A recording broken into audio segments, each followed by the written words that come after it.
Coming from London and Los Angeles, we run at a neck-breaking pace. I'm lucky to grab a cup of coffee and go during my day.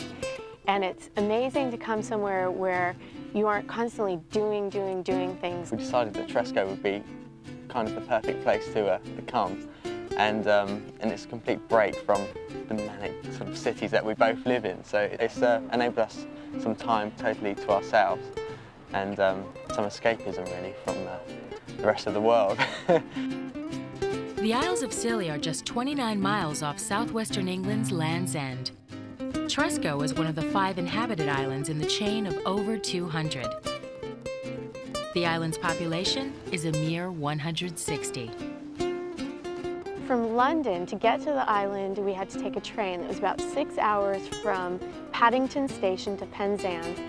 It was better than driving down in a car because we were able to go along the coast and well, see a lot of the scenery, which was lovely, and the sun was out. It really did look great. We must be on the coast now. Yes, that's why we've got water. From Penzance, we took a 36-passenger helicopter ride to the island, which lasted about 20 minutes. You had a perfect view of the whole island. It was beautiful.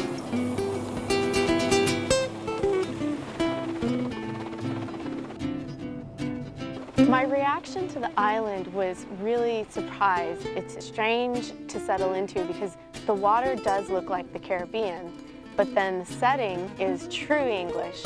Then again, you're a bit confused with the palm trees and the beautiful blue water. The recent history of the island is that a wealthy merchant banker from Hertfordshire had a philanthropic idea of looking after a small community. So he purchased the Isles of Scilly in 1834 from the Duchy of Cornwall, Prince Charles's ancestor, and he came here and lived here and started investing his money into the islands. He built Tresco Abbey. Also, he was very interested in horticulture and plants, and he started collecting plants from around the world, building Tresco Abbey Garden. For about 6 to 8 weeks. Today, the islands are still owned by descendants of the Smith family, and the island today is owned by Robert Dorian Smith. He is the 5th generation of that family to be here. We were taken to the cottage. Dean showed us around. Okay, this is Watch House.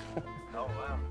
It really is pretty much the only house right by this beach, and a beautiful garden as well, which would be perfect if the sun's out to have barbecues, and it really feels like it's your own space. First thing we really wanted to do was explore the island, as you always do when you arrive somewhere. And so fortunately the sun came out and we'd hired 2 bikes, and that gave us the chance to sort of really see the island.